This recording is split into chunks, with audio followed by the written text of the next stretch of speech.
कि आज तक किसी के बेटे ने किसी का कल्याण किया हो तो बताओ। कल्याण स्वतः करिए, अपना कल्याण स्वतः करिए। यहां किसी के बेटा बेटी भाई भतीजे इनसे कल्याण नहीं होता है। उद्धरेत आत्मना आत्मनम, भगवान श्री कृष्ण गीता में स्वयं कहते हैं कि अपना कल्याण स्वतः करिए।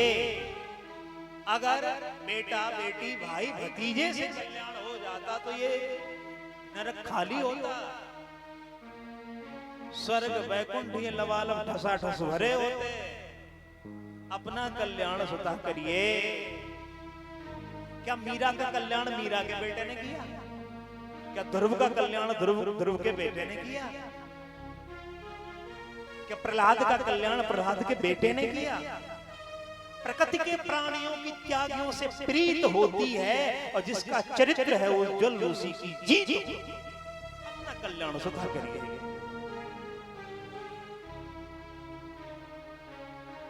काके महाराज बगैर संतान के कल्याण क्यों नहीं होता? क्योंकि संतान,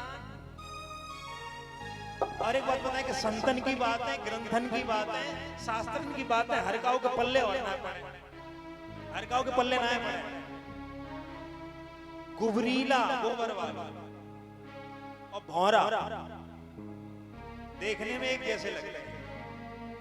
गोबर वालों गोबर, गुबरीला गोबर खोदने वालों गुबरीला, और भौरा जो कमल के पुष्प पर बैठ करके कमल की पराग लेता है, मकरंद का आनंद लेता है, और गुबरीला गोबर खोदने में। और एक बार भौरे ने गुबरीला से कही कि आओ भैया गोबर खोद के तुम परेशान हो, पसीना बह रहे हो, आओ खाउदन मेरे कमल पे बैठ करके कसु मकरंद को आनंद लो, कसु परागों को सुख ले लो। तो गुबरीला का बोलो कि भैया अपनो कमल वालों को पराग वालों आनंद अपने ही पास रखो, वो तो गोबर ही खोदने में आनंद है। जो गुबरीला है इनको संतन की बातें ग्रंथन की बातें पल्ले ना है, इनके ऊपर से निकल जाए महाराज। तो समझा रहे हैं लेकिन उसके समझ में नहीं आ रहा है। और जब समझ में नहीं आया तो एक फल दिया निकाल करके, जाओ ले जाओ, इसको खिला देना और संतान हो जाए। देखिए संतान हो जाए इतना ही पर्याप्त नहीं है। संतान होने के बाद में वो संस्कारी हो, ये ज्यादा बेहतर है। किसी से पूछा कितने बेटे का? 4। संतान होना पर्याप्त नहीं है, संतान संस्कारी हो ये पर्याप्त है, ये बेहतर है। किसी से पूछा कितने बेटे का? 4। कहा कि 2 तिहाड़ और 2 फरार। किसी से पूछा कितने बेटे के? 4। कहा कि 2 तिहाड़ 2 फरार। बताओ कितने सुखी हैं संतान को प्राप्त करके? बच्चा एक हो, नेक हो, संस्कारी हो।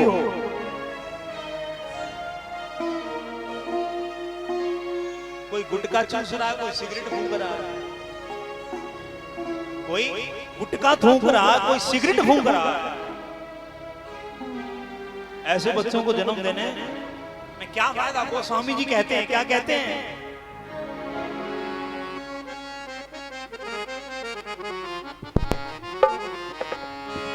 पुत्रवती युवती जग सोई, पुत्रवती युवती जग सोई, रघुपति भगत जासु सुत होई,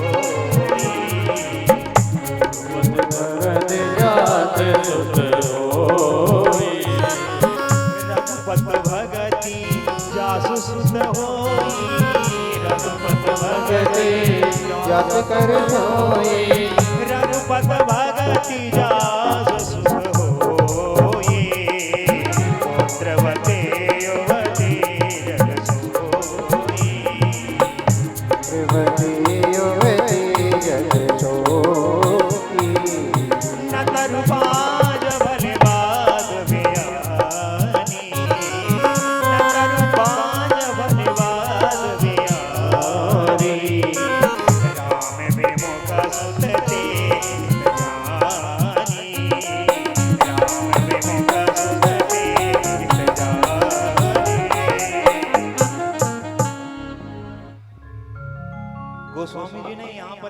शब्द चौपाई में प्रयोग किया है ना, बयानी शब्द, ये पशुओं के लिए प्रयोग किया जाता है। बयानी शब्द पशुओं के लिए प्रयोग किया जाता है, लेकिन यहाँ पर गोस्वामी जी क्या कह रहे हैं कि नतरु बांझ, इससे अच्छी बांझ रहती। गुटखा छाप पैदा कर दी, सिगरेट छाप पैदा कर दी, दारू पीने वाले पैदा कर दी, तूने क्या पैदा कर दिया? समाज में समस्याएं और खड़ी कर दी। इससे अच्छी तू बांझ रहती, तब तो तेरा गर्भ ठीक थी। ये गोस्वामी जी के हृदय की पीड़ा है, व्यथा है, इस चौपाई में फूट पड़ी। गोस्वामी जी की हृदय की पीड़ा फूटी है। नतरु बांझ भली, इससे अच्छी तो बांझ रहे। समस्याएं समाज में पैदा करती है। तो आज फल लाकर के पत्नी को दिया, अब पत्नी फल लेकर के बैठी, अब जाके बुद्धि धुंधली हो, उसे अच्छी बात अच्छी लगेगी। अब विचार कर रही खाएं कि ना खाएं, इतने में उसकी पड़ोसन आ गई, उसने कहा तेरे तो भाग उदित हो गए, संत का प्रसाद मिला, इसको पाले। कहा कि इसको पालो तो फल भक्षेण गर्भस्यात् गर्वीणो दर्भिद्धा, मैं ये फल खाऊंगी और फल खाते ही मेरे गर्भ ठहर जाएगा। जब गर्भ ठहरेगा तो धीरे धीरे पेट बड़ा होगा, जैसे जैसे गर्भ बड़ा होगा वैसे वैसे पेट बड़ा होगा। तो आज 10 रोटी खा रही, फिर कल 2 ही खवेंगे। जब 2 खवेंगी तो गृह कार्यम कथम भवे, तो ये घर का कार्य कौन संभालेगा, कैसे होगा? ताकि किसी नौकर को बुला लेना, किसी नौकर को रख लेना, और नौकर ना रख सके तो अपनी ननद को बुला लेना। अब वो तो महाचोटी, 9 महीने में तो घर बेच खाएगी। अगर मैंने फल खा लिया माना और गर्भ ठहर गया और कहीं गांव में आग लग गई तो पूरा गांव भाग जाएगा, और मैं गर्भवती होने के कारण भाग नहीं पाऊंगी, मैं तो जल करके ही मर जाऊंगी। और कहीं गांव में डकैती पड़ गई, डकैत आ गए, पूरा गांव जान बचा के भाग जाएगा, मरना तो मुझ गर्भवती महिला को पड़ेगा। ऐसा काम मैं ना करे बीमारी। समझाते समझाते पड़ोसन चली गई, दूसरे दिन उसकी बहन आई। बहन कहा कि तुझ में मुझ में क्या अंतर, एक ही पिता की दोनों बेटी, तेरे घर में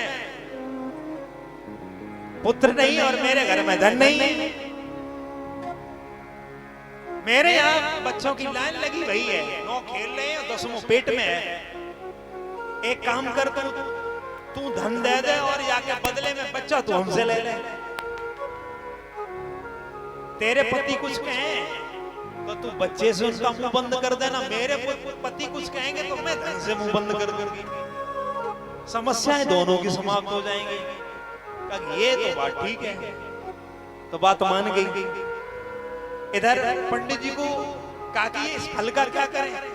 कहा कि इस फल पर अगर भरोसा है तो गाय को खिला दे, ये दरवाजे पर बंधी पड़ी है, अगर संत का सच्चा प्रसाद होगा तो फल उसका दिखाई देगा।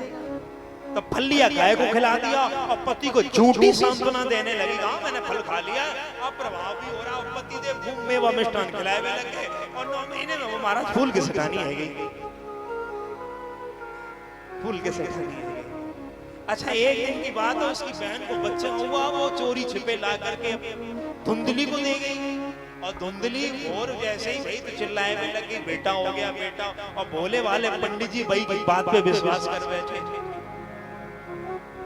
महाराज बधाइयां करने लगी। इधर कालांतर में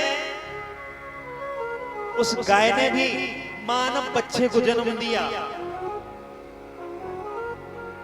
जो फल खिलाया था धुंधली ने, जिस गाय को मानव बच्चे को जन्म दिया, जिसका पूरा शरीर मानव जैसा, कान केवल गाय के जैसे है। तो आज पंडित जी के भाग उदित हो गए। गांव के लोग कहने लगे कि भगवान देता छप्पड़ फाड़ के देता है, कहां एक बेटा नहीं था, आज गाय ने भी महाराज मानव पुत्र दिया। धन्य है मेरे पंडित जी। बच्चे थोड़े बड़े भये तो पंडित जी ने नामकरण किया। तो जैसे ही उस बच्चे का नामकरण संस्कार करने लगे, धुंधली बोली 9 महीने मैंने गर्भ में धारण किया, नाम तुम अपने नाम से जोड़ के रखना चाहे। पंडित जी ने विचार किया कि मेरो नाम आत्मदेव, तो बच्चे को नाम रखूंगा मैं परमात्मा देव। धुंधली बोली ना ना मेरो नाम धुंधली, तो मेरे बेटा को नाम होएगा धुंधकारी। इधर पंडित जी ने कहा ठीक है तू रख ले। जिस बच्चे को गाय ने जन्म दियो महाराज, बा को नामकरण कियो, उसका नाम का रखो महाराज गौकर्णा। देखिए गौकर्ण के कई अर्थ हैं। गौ माने ज्ञान होता है, गौ माने श्रद्धा होती है, गौ माने भक्ति होती है, कई अर्थ होते हैं। गौ माने इंद्रियां होती है। गौ करना एक तो यह है कि जिसके गाय के समान कान, वो गौकर्ण, अथवा जिसने कानों के द्वारा सुना हुआ हो ज्ञान, वो गौकर्ण। गौकर्ण कौन है? गौकर्ण हम आप हैं, जिसने अच्छा श्रेष्ठ ज्ञान कल्याणकारी अपने कानों से सुन लिया, उसका कल्याण हो गया, वो गौकर्ण। ख्याति दोनों बच्चों ने प्राप्त की। एक हुआ कुख्यात और एक हुआ विख्यात।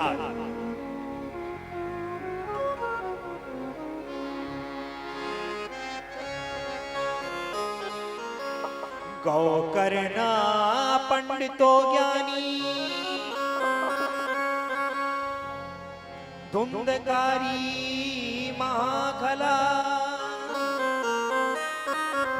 गौकर्णा पंडितो ज्ञानी, पंडित सत असत विवेचनीय बुद्धि सह पंडा।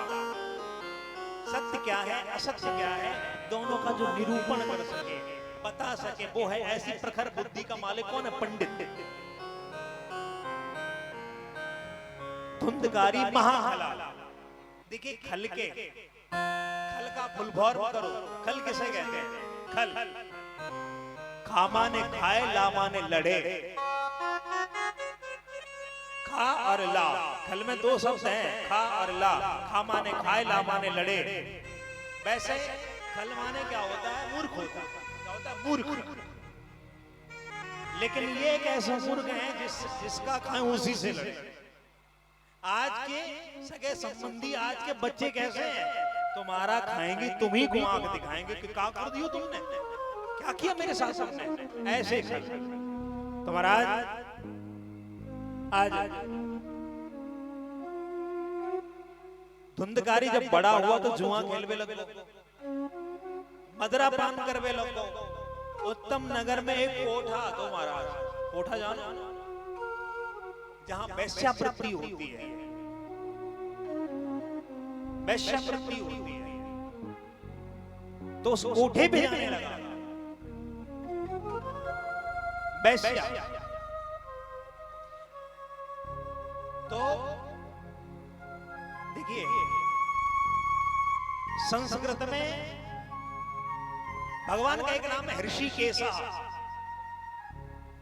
ऋषिक माने इंद्रियां और ईश माने स्वामी।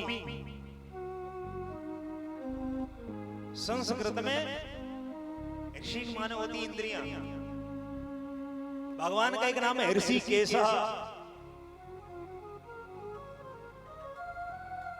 तो जो इंद्रियों का जो मालिक है, इंद्रियों का जो स्वामी है, वो ऋषिकेश।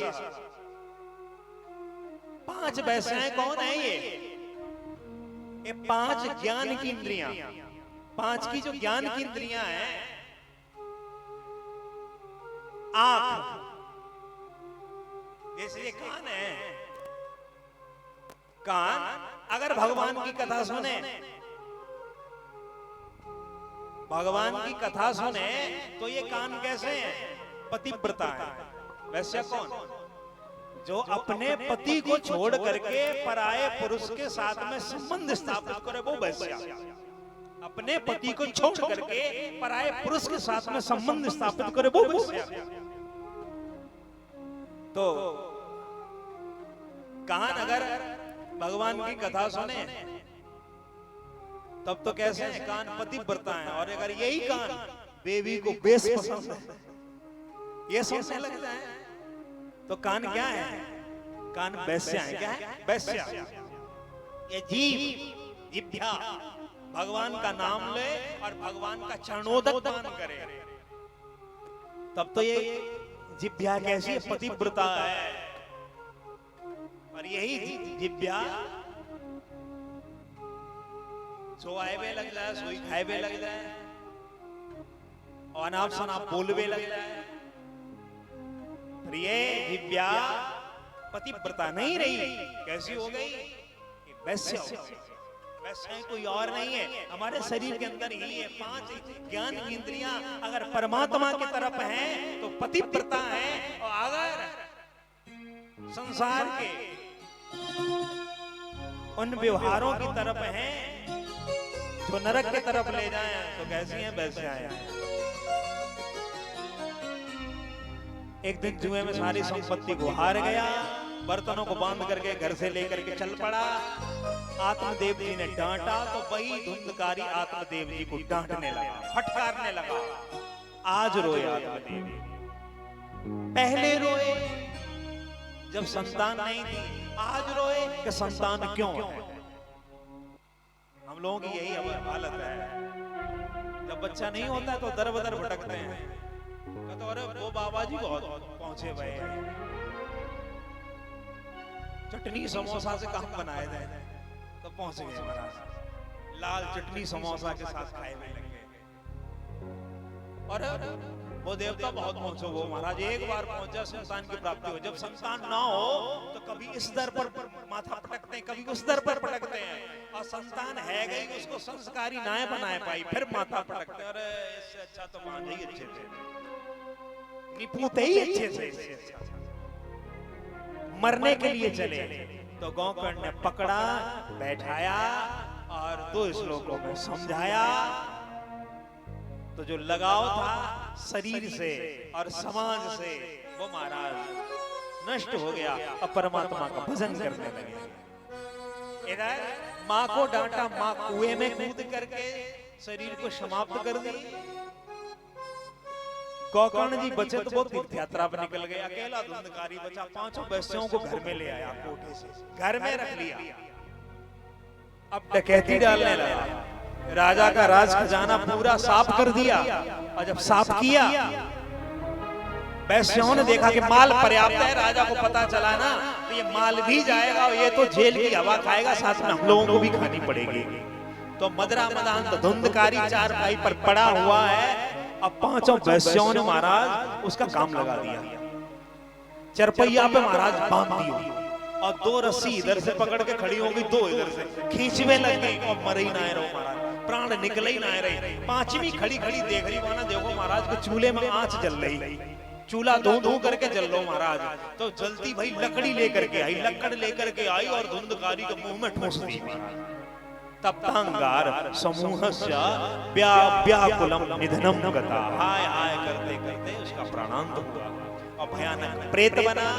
और जब प्रेत बना, इधर गौकर्ण जी ने गया में श्राद्ध भी किया। और श्राद्ध से कल्याण क्यों नहीं हुआ? श्राद्ध से इसलिए कल्याण नहीं हुआ कि गौकर्ण का और धुंधकारी का गोत्र एक नहीं था। धुंधकारी जो था गौकर्ण की मौसी का, उसका गोत्र अलग था, इसका गोत्र अलग था। गया में अगर गोत्र अलग हो गया तब भी महाराज बेकार है श्राद्ध करना, इसलिए कल्याण नहीं हुआ महाराज। तो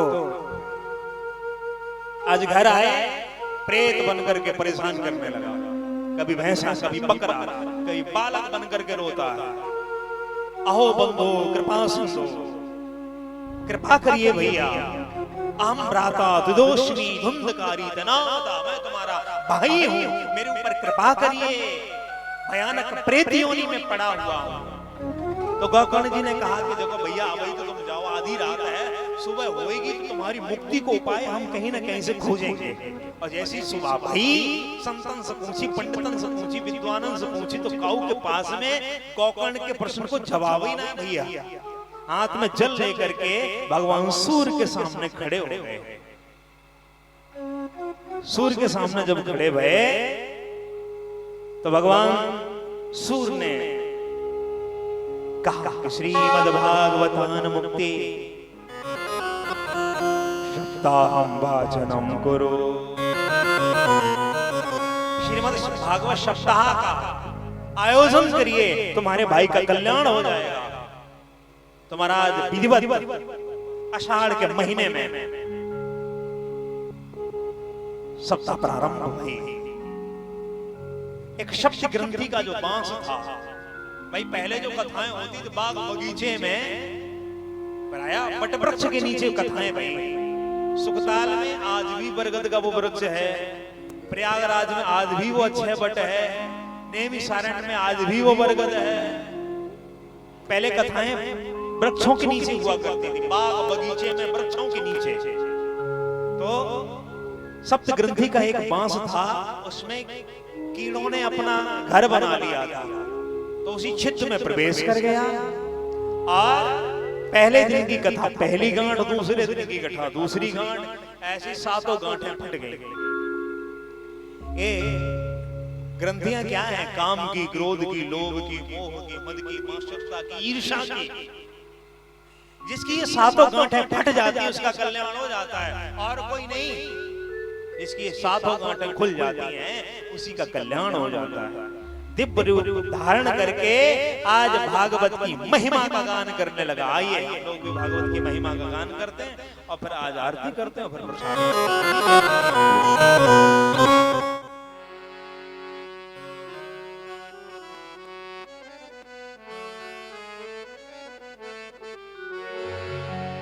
आज हम नाचेंगे